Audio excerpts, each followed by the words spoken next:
see. Okay, so I suppose what I was thinking about, I had previously done actually a radio talk as part of a series that Ellen Rowley, who probably many of you know, had done with RTE, this kind of reboot of the Davis lecture series, where she was talking about the making of home. And my paper was really in that, or my talk in that was sort of thinking about the psychology of home, I suppose. And the invitation to contribute to the catalogue, I think, was prompted by that talk. And the invitation was maybe to think about how borders and boundaries manifest themselves within the home. So that's what I want to talk about today. And in putting this talk together, I was my mind was sort of cast back for some reason to a long forgotten, I would say probably rightly forgotten, film from 1974 called Blazing Saddles, a classic of a kind, and a scene in that I'm going to now say, in retrospect, probably first prompted my interest in the power of architecture. So we'll watch that.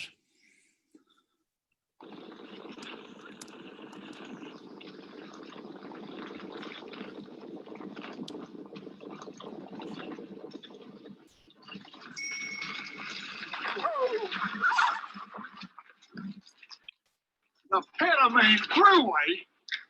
Now, what'll that asshole think of next?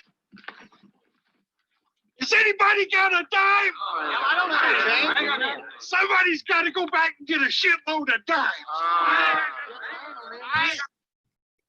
So I suppose why that scene came into my mind was, I suppose, that this fundamental idea that architecture is about enclosure, about the making of boundaries, about limiting choices in some way. That it suggests that things are one side or another of a wall or of a piece of enclosure, that this is the way into somewhere rather than over there. So although it opens up possibilities, it does so, I suppose you might say, rather contrarily, by closing down choices just as much. And you see that playing out, that sort of principle playing out in any piece of architecture, but even in some of the sort of more radical experiments in architecture or the more abstract considerations of architecture. This image we're looking at here is a well-known, and excuse me if I'm not going to assume knowledge of architecture, because I can't, maybe some people know this drawing and others don't. So this is a plan made by the German architect Ludwig Mies van der Rohe in 1923 for his brick country house project. And it's a very famous image of what was seen as the new language of architecture at the time, very abstract, these kind of enclosing walls coming from the four cardinal points, disappearing off the edges of the paper on each side, and then coming together to make a kind of knot of space in the middle and to start to delineate enclosure with minimal means, just walls that don't quite meet, but sit at right angles with each other or overlap with each other, and thus start to make enclosure, again, through this principle of limiting choices, actually. So there's something in that sort of logic of the organization of space that's kind of the DNA of architecture, you might say, or the sort of underlying principle. As someone who has done more than most maybe to kind of study this idea, this kind of logic of spatial organization, and is interested in how that determines patterns of social behavior, is a man called Bill Hillier, Professor Bill Hillier, who worked with Julian Hansen to write a book called The Social Logic of Space, and developed a whole language of what became known as space syntax. And this kind of rather badly reproduced diagram that you can see here gives you the sort of beginnings of his building block, where he's saying that, look, there's ways that you can organize space such that there's more. I don't know if you can see my cursor. I can't see my cursor. So, but in the diagram on the left, you can see the relationship of A and B. There's a way into A, there's a way into B, and there's a way between A and B. In the other diagram, in B, there's one way from B into A and back out again. So one kind of space you get kind of dead end, and one kind of space is more what they would call integrated, because there's more ways of connecting between them. And they use this principle in quite a scientific sort of way to develop methods of mapping all kinds of spaces, from the scale of the home, which we're looking at here, to the scale of cities or neighborhoods. And they're generally speaking, they're thinking in terms of, as I say, this language of integration or separation. And their general principle is that the greater degree of integration is good in terms of social cohesion. So if you're looking at images like this, where you see red and yellow, you're seeing spaces, in this case, in homes in Turkey, where people overlap with each other, the hallways, you know, the top of the stairs. And then in the blue spaces, which are more typically things like bedrooms, these are sort of dead end spaces, one way in, one way out. When you're in there, you're private. So I suppose you would say that there's some advantages to the blue space in the sense of privacy and being able to withdraw, and advantages to the red and yellow in terms of those are the spaces where people can come together, where you might say in microcosm society is formed. And as I say, they use this language, and this language now has a whole, I think Tom Keeley is on the call, and Tom is in the Bartlett, and Bartlett is where Bill Hillier began this space syntax study, and it's still going strong really as a way of analyzing space. In fact, one of the more recent publications I saw on it was analyzing the ways in which museums have had to reorganize their patterns of movement post-COVID, you know, the way, so that to try and move away from ideas of integration and actually develop routes that were very deterministic in terms of how people would move. So this kind of scientific language, you might say, is used in that kind of context. And they do also sort of look at the larger scale, as I say, of settlements and neighborhoods, whereby when suddenly the house becomes a sort of fixed element, and then it's the streets and public spaces that become the connective tissue, that become the red and yellow, which kind of bind people together. And as I say, that principle, as it applies to domestic space, is interesting, because it sort of, you see tendencies in architecture which kind of try to deal with it in different ways. So one tendency, a sort of older tendency, we might say, is the tendency to work with particularly the device of the corridor. This is a plan from the 19th century house by a man called Robert Kerr, quite a large, elaborate house. But you can see how all the corridors which are labeled, the butler's corridor, the men's corridor, the housekeeper's corridor, become a device that lets you string rooms along them, so that each room then is a discrete, separate cell, one door in, one door out. Before this, in kind of earlier house plans from, say, the 17th century, even the 18th century, you get rooms interconnecting with each other, directly with each other. Even if you look at somewhere like Versailles, or even something like a Georgian townhouse of the 18th century, you'll see that still, room to room to room. And circulation is relatively minor. What happens in this kind of plan is that circulation comes to the fore and allows then a greater degree of privacy and separation between individual rooms. And that obviously has sort of social consequences. And then what you find as you move into the 20th century, actually, and the advent of modern architecture, I suppose, as we know it, is a desire to move away from what Frank Lloyd Wright calls the idea of the house, the room as a box, and the house as a collection of boxes, a small house with lots of room in it. This is a couple of essays that Frank Lloyd Wright wrote for the Ladies' Home Journal in, I think, 1908, 1907. Kind of interesting that would be the place that he would publish quite radical ideas about what houses might be. And it may be hard for you to kind of get at all the detail of this, but if you look at the one on the left, for instance, the home in a prairie town, the idea that you can see on the bottom, where there's a sort of section through a living space, is that he wanted to break down the barriers between rooms. He wanted to make space flow. He wanted to make continuity where there had been separation. And I think maybe in Hillier's terms, he wanted to make potential for integration, where again, there had been a tendency towards withdrawal, towards privacy, towards the room as a separate, discrete cell. So Frank Lloyd Wright, probably more than any other figure in modern architecture, was responsible, if you like, for for taking what could have been seen as radical ideas and introducing them into the mainstream, such that by the time you get to mid-century, the idea of spaces connecting with and flowing into each other had become much more widely accepted, certainly in the US, maybe to a lesser extent in the UK and Ireland. But certainly by the time we get to the current era, the age of Dermot Bannon, as we might call it, these kind of ideas had become entirely mainstream. And where we started off with this idea that architecture is about limiting choice by introducing barriers or introducing boundaries. What the Dermot Bannon modus operandi, which I can use as a shorthand for the approach to contemporary domesticity, is to want to open up. No matter how recalcitrant or unprepossessing the home, there's a process of opening up, of breaking through, of removing of barriers that had hitherto, the narrative would go, prevented the desired life from flourishing. And the role of your Dermots and your George Clarks and your Angela Scanlons is to move into these environments and open them up and break down the boundaries to allow contemporary life to flourish.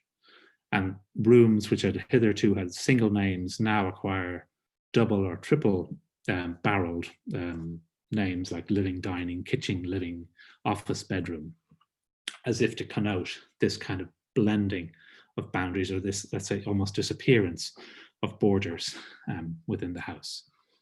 So the contemporary house, it seems, promises and is premised upon openness, one activity flowing seamlessly into the next. The technical possibilities and the idealistic beliefs that underpinned those radical domestic experiments we saw with Mies van der Rohe, we saw with Frank Lloyd Wright, have long been subsumed into the mainstream of production. And they seem to be perfectly aligned with social and cultural patterns. Remember this idea of Hillier is to say that the way we configure space to some extent determines, or at least maybe sometimes anticipates, or sometimes answers social patterns. So spatial patterns and social patterns are kind of working in parallel.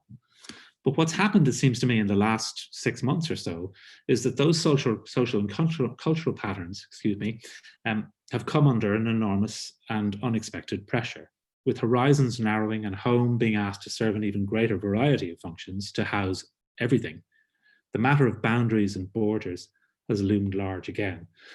And the pattern of our dwellings, it might seem, can no longer match or sustain the pattern of our lives. So it turns out that the internal flow, which we latterly revered, that openness, was actually premised on boundaries after all. It depended on some aspects of life being kept out of the house in order for it to function convincingly. And specifically, I think you could say that it was work that was left outside. For family life to survive and to thrive, the toad work, as Philip Larkin called it, could have no place there. This is why the home is so often cast as the place of refuge, the place of retreat, where harmony can prevail only because the other less pleasant and more demanding aspects of life are kept out. And we see this idea of the domestic idyll taking hold, particularly really in the industrial age. In fact, you can argue that this idea of the domestic idyll is exactly a product of that industrial age. It's precisely the proliferation of wage labor that establishes the possibility of, as well as the need for, a separate living place. Hitherto, home place and workplace had not been conceived really as separate, whether in something like the Georgian townhouse, again, that we see on the left in section, or something like the kind of impoverished hovel that we see on the right. In each case, work is still completely bound up with home. There is no idea of moving between two different realms as you switch from your home life to your work life. There's no line of demarcation. There's no need for separation. But from the late 18th century onwards, really, the structures of labor produced the need for a counterpart, which is home. Home excluded work, which enabled it. And the development of cities then follows suit, with factories and commercial zones spawning residential hinterlands, and the degree of material progress for people in a way marked by the degree of distance that they could achieve from their workplace, thus suburban sprawl and so on. The rich retreat further from their labor while the poor stay close to theirs.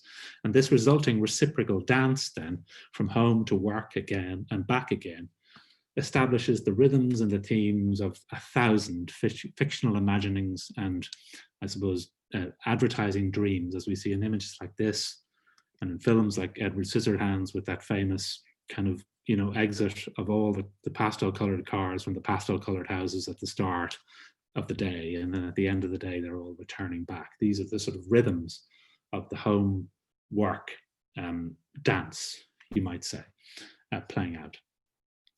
So when COVID struck, work returned home. The domestic boundary, so fundamental to our society and our sense of ourselves, was comprehensively breached.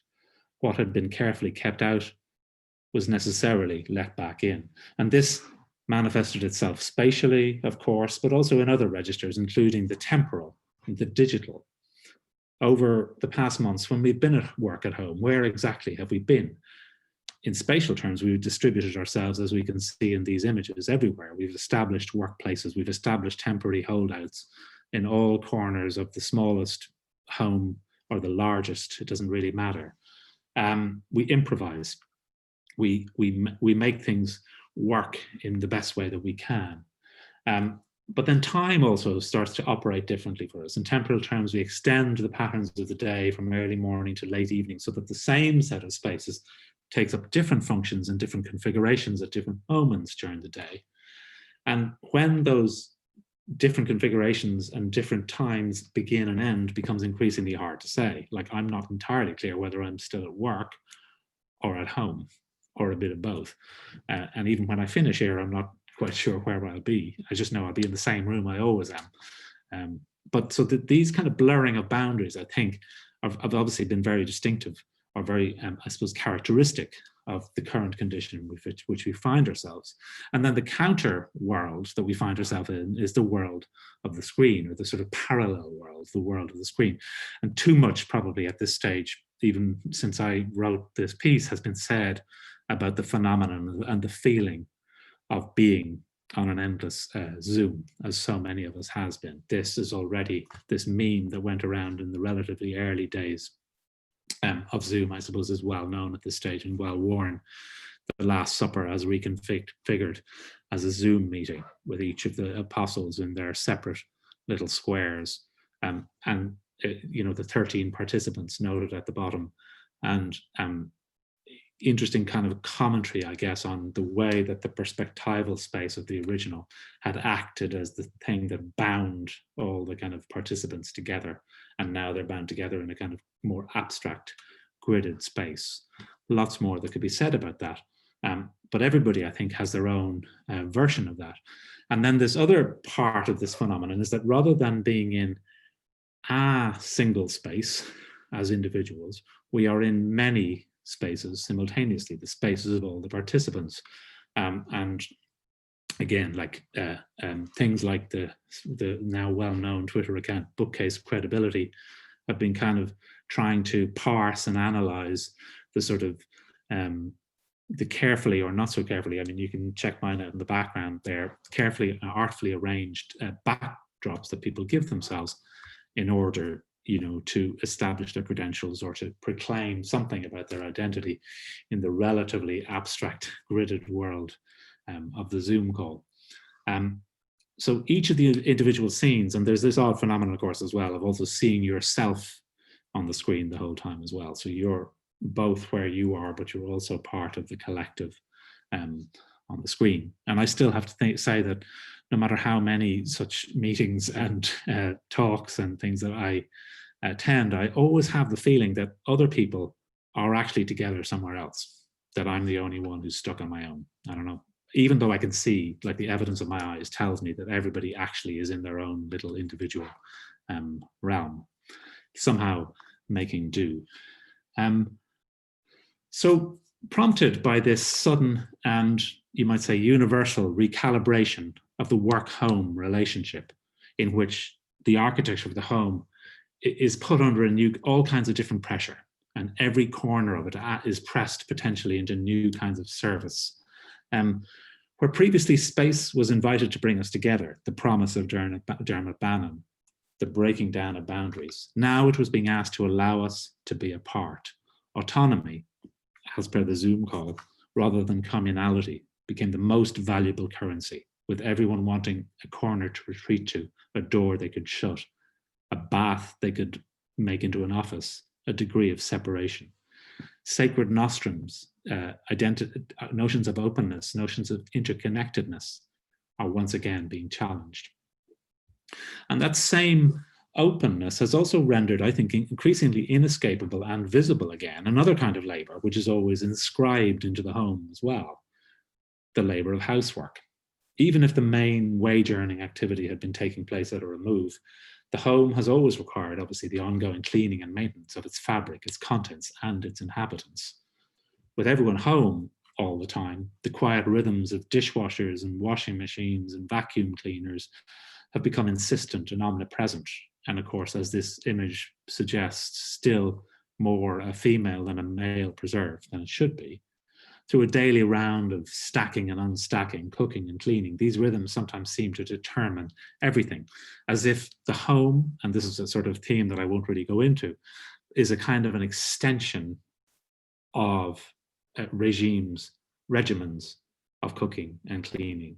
The home is a kind of piece of domestic apparatus, and a lot of the sort of developments of all the sort of contemporary machinery that we associate with housework is really premised on those kinds of ideas, on notionally making things easier and more convenient, but in actual fact, connecting people ever more firmly, if you like, and determinately to those appliances that are supposed to keep the house moving, keep it clean, keep it like constantly in motion. And something interesting about the distinction between these two images, I suppose the one on the right, the cleaning has been taken care of by not a member of the household, but a member of the household staff. And on the left, now the cleaning has become, a part of the life of, well, in this case, as in most cases at that time, the woman of the house. I think this idea of the way in which the kind of apparatuses of maintenance and of cleaning and so on had become parcel of how we conceive the house. I think this was part of what Le Corbusier, the famous Swiss modernist architect, had in his mind when he described the house. It's kind of become an infamous description, the house as a machine for living in. He didn't really necessarily mean it in an overly mechanistic way, but certainly one of the aspects of home that was of interest to him was the way in which precisely those rhythms of daily life can be inscribed into the architecture. But it's interesting to note that in this, possibly his most famous house, the Villa Savoye outside Paris from 1929, this idea of this pure white box lifted up off the ground and open to the sky, open to the air, open to light, in which this kind of resplendent suburban life could be lived, is propped up on the kind of working elements of the house. So when you look at the plan of the house, this bottom floor, which you see on the left there, the kind of undercroft of the house, is given over. Famously, the curve at the front of the house is determined by the curve, the turning curve of the car. So your chauffeur brings you up to the door of the house, drops you off, and then continues on his journey around and parks the car into the garage, which you see on the right-hand side, and then takes up his kind of rather humble quarters below stairs. Meanwhile, above stairs, so this is the kind of ground floor world. And then meanwhile, above stairs, the sort of resplendent life, free of all of those kind of inconveniences and earthly considerations can take place, right? Can continue uninterrupted. A house which purports to connect everything with its dynamic flow, a flow that extends from the sweep of the car, beneath that elevated piano nobile through the ramping route that goes all the way up to the rooftop, leaves the domestic staff hidden away on the ground floor. Once again, a border is put in place in order to sustain a fiction of domestic life. Remember the way that domestic life wanted to keep work outside in order to sustain a fiction of itself. It's the same in a way with the labor that is kind of held within the house, but kept out of view. a tension emerges between a desired withdrawal from the world of labor and the continuous effort needed to maintain that separation. And in the grand houses of previous eras, obviously before Le Corbusier, a lot of the things that actually Le Corbusier was notionally trying to get rid of, that spatial separation between these two realms, between those being served and those who served them, was altogether clearer. But nevertheless, it was still heavily trafficked.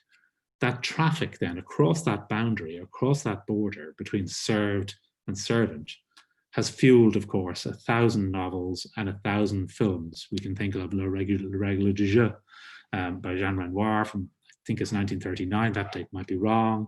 We can think of The Remains of the Day, film from 1993, or the novel a few years before. Or we might think of the precursor to Downton Abbey, Robert Altman's Gothic Park from 2002. And in passing, it's interesting to note that this film was shot, I think partly on sound stages, but Altman was very insistent always on having the correct spatial disposition of the characters, so that when the people were down in the kitchens, they were literally underneath the actors above them, playing the sort of grand entitled inhabitants up at the fancy dinner, while life went down in the kitchen below. So the spatial separation was an important part, if you like, of the establishing, if you like, the mood and the sort of psychological disposition of the actors as they inhabited those roles. So where there's an upstairs and a downstairs, drama is generated. This is the premise of these films, and it's the premise of two of the most celebrated films of very recent times. So, which I'm sure everybody will know. So just in case you don't, spoiler alerts coming up. Roma, I'm going to talk about a little bit, and Parasite from just earlier this year, last year, are driven, you might say, by versions of this same domestic dynamic, the upstairs, the downstairs, the hidden, the overt and the covert. In Roma, the house in that area of Mexico City is a close reproduction, as people probably know, of the childhood home of the director Alfonso Cuarón. In fact, what his own house, which these guys are standing outside being photographed, was quite radically altered on the inside. So they took all the external shots in the film are taken of this house, and then they bought a house just down the same street and completely eviscerated it, and then rebuilt it internally to completely match scrupulously every detail of Cuarón's childhood home. So he was filming in a house just down the road, a newly built house that was made to completely mimic. And I mean completely mimic, like finding a lot of the furniture that had been dispersed to various new owners, buying replicas of all kinds of things that he knew were in the drawers and in the wardrobes, and completely fitting it out. So in Roma, the house configures and conditions relationships between the main characters, between Sophia, her 4 children, her mother, and their maids Cleo and Adela. The father and the world of work he represents is largely absent. His oversized American saloon car, a comically disruptive presence in the porte cochere whenever it attempts to nose in. And inside, and here I have to give credit to to just at the bottom there, we see floor plan croissant for all your houses from movie plan needs. I highly recommend. Although I have to say this plan is a little bit misleading because it overstates the presence of the walls, right? Because we're looking down from above. Whereas in fact, when you see the space in the movie, it feels much more open. It's actually not that sharply divided as appears in the plan. Nonetheless, let's jump back for a moment. So the house is arranged as a C shape of interconnecting spaces around a top-lit staircase. You can see the staircase just there on the sort of towards the bottom right. And you can see the kind of living spaces kind of arranging themselves around it. Rooms, or more accurately, maybe zones, are sometimes demarcated by bookcases and furniture, remaining semi-defined, open to each other.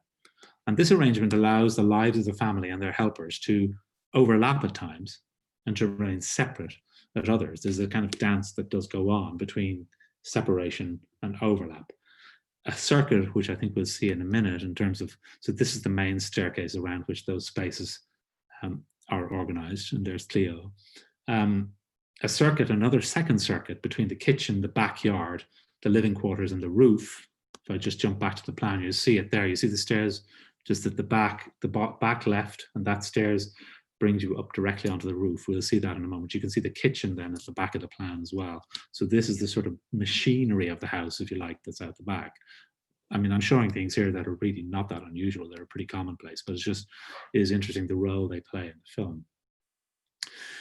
That circuit means that the maids can serve those spaces without interruption, but that they also enjoy a certain privacy and autonomy. The interweaving but distinct patterns of movement allowed to the family and to the servants illuminate actually the divisions of class and status in Mexican society. And there's points at which that those divisions become much starker and much more starkly revealed. They inhabit the house, these people, but on very different terms. At times, it can seem, in fact, that the servants have more free reign and control over all the spaces than the family. They can sneak up the back stairs to the roof,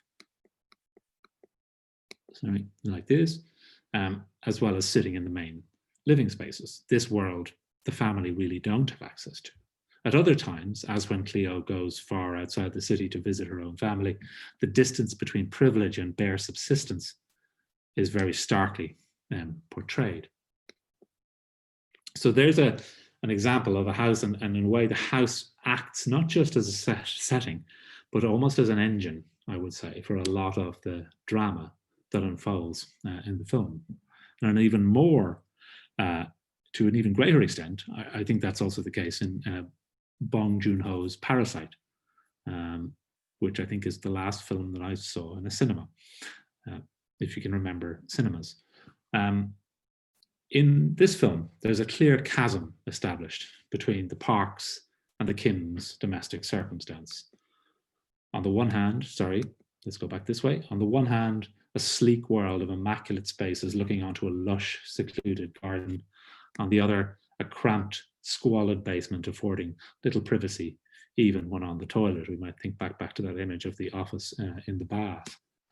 As the Kims, and interesting to note that in this case, the house is a construct. It's not based on any particular house. It's based on a couple of architectural precedents, and it's made largely on a soundstage. So there is no, it's a constructed reality to a greater extent than in the Quaron example. So as the Kims, one by one, invade the Park's domestic paradise, they begin to co-opt its patterns and its privileges as their own. So that great, again, thanks to Floor Plan Croissant for these. And we can see here the configuration of the grand house, and interestingly, particularly this play with lower levels, obviously the hidden levels that we're going to find later in the film, but also the level of the garage that you can see from which the man of the house often appears and comes up the stairs that you can see. I wish I could get my cursor to work, but I can't. But you can see a stairs emerging just in the middle of the plan up into the living space. That I can't remember the man's name, the husband, but he often appears up that stairs as if from a sort of netherworld. And this theme of the underworld, obviously, and how it increasingly starts to influence life above ground is really, again, the sort of engine of the film. So as the Kims one by one invade that paradise, and then they begin to co-opt its patterns and its privileges as their own, with the owners away, if you remember in one scene, the Kims' impromptu drunken feast introduces a degree of chaos and disorder into the hitherto pristine home. Here they are, but only because they have temporarily forsaken their roles as those charged with maintaining exactly that pristine order. So they've refused to conform to the role that's actually necessary to the sustaining, if you like, of that fiction. And then, of course, comes the revelation of the house's concealed bunker, in which the former housekeeper's husband, Gwen Stay, has been living in secret for years, hiding from loan sharks. The world of greed, of want, which the house had sought conspicuously and consciously to keep at bay, had in fact been coexisting with it all along, secreted behind the elegant display cabinets. And even after the plot plays out its bloody climax, and the house is sold. The secret chamber is now occupied by Kim Sr., hiding out and signaling his presence to his son by Morse code, the illicit, undetected pulse of the hidden parasite within. So I'm now just going to try and get us slowly to a conclusion. In Parasite and in Roma, the architecture of the house acts to create and sustain boundaries between a cosseted domesticity and the constant labor that sustains it, the serene passage of the swan above water, the furiously paddling feet beneath. And in highlighting what lies beneath, each film in its own way lays bare and critiques the tensions and contradictions inherent in any seemingly complete domestic scene. The home, it would seem, is only ever complete by virtue of covert enabling forces within and without.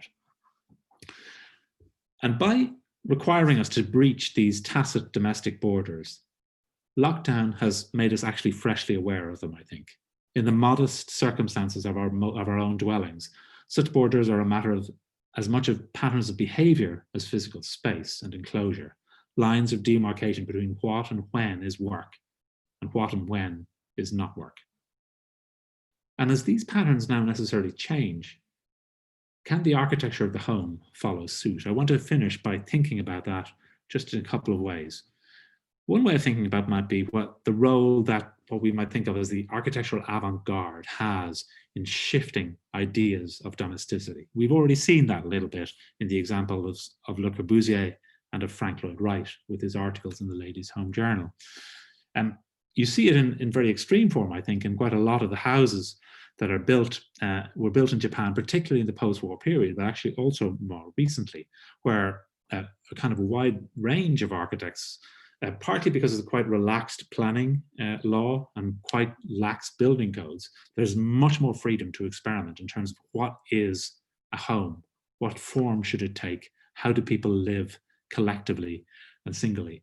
So for instance, in this house by Toyo Ito, quite well-known house, now demolished, the U house from 1971, this distinctive U shape completely allows for, at either end of the U, a degree of autonomy and separation. But when you come together in the sort of belly of the U, so to speak, it makes for a sort of greater sense of connection, of binding together.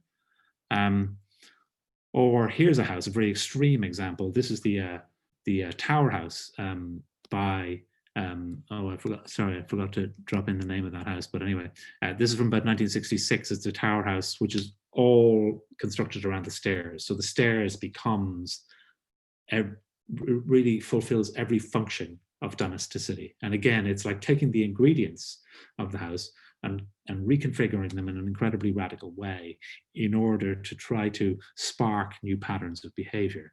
Here's another extreme or quite extreme example. This is by an architect called Kazuo Shinohara, a house he made in 1974 for a very well-known poet in Japan called Tanikawa. And this house was basically, had an earthen floor. You can see the kind of kids and the members of the family disporting themselves on the floor in rather unlikely ways under this great roof, pitched roof.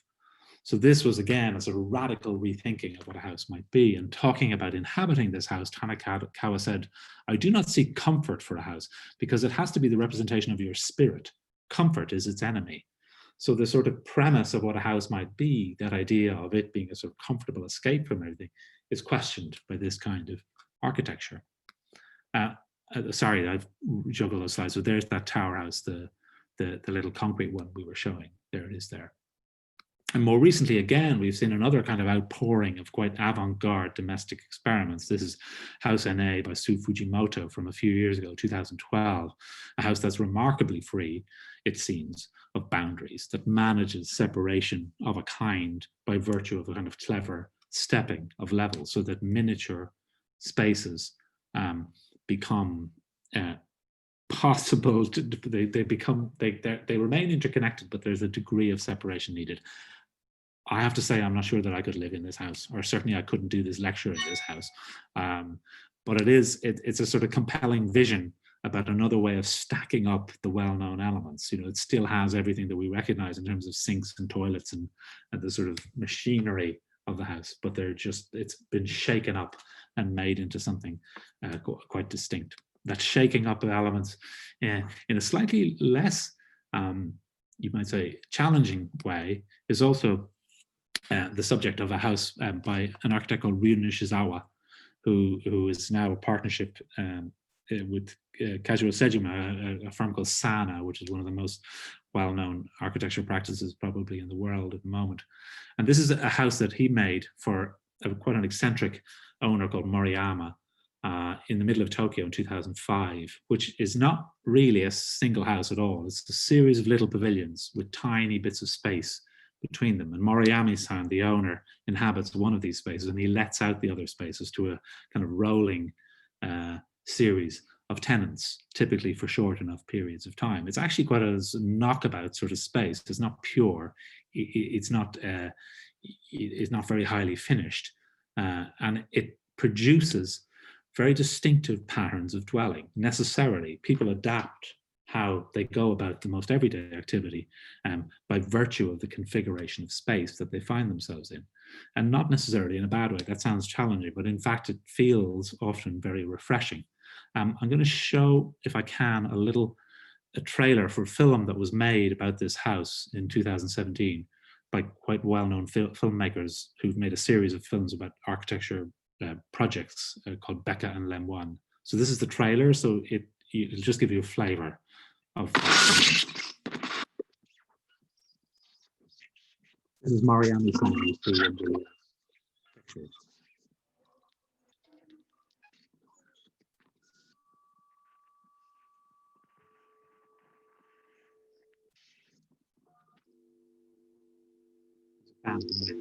Yeah.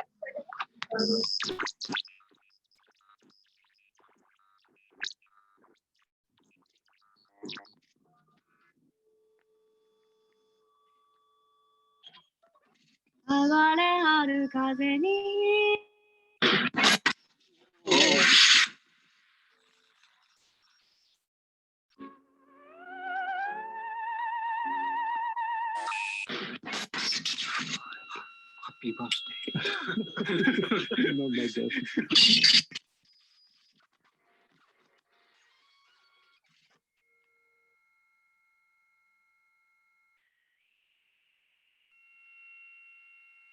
And that's the plan of the house there, obviously, again.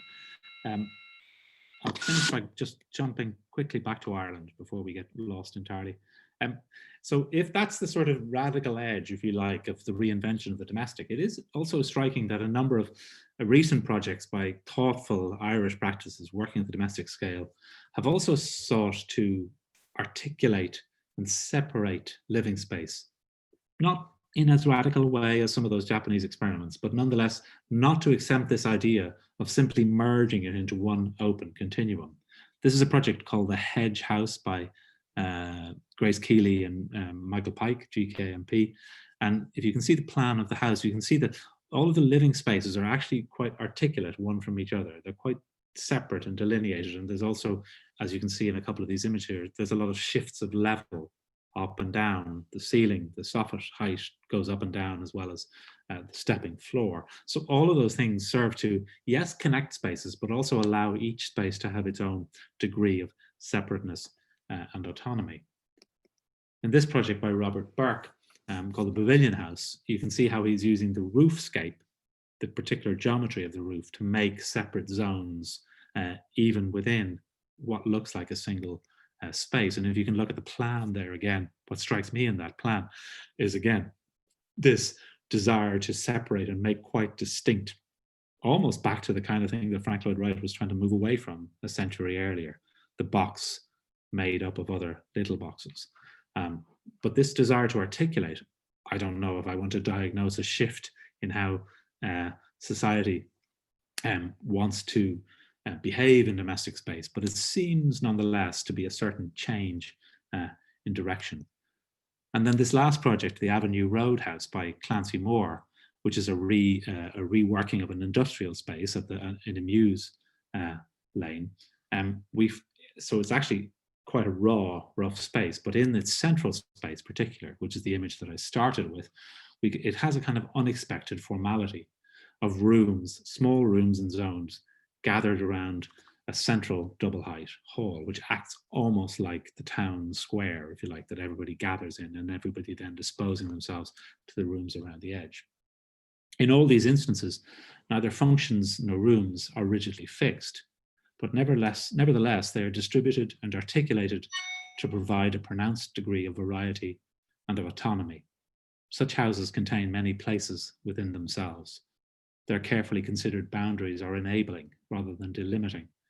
In this version of events, to be at home is not to be trapped within borders, but rather to be free to play across them. Thank you. I'll stop. Thanks.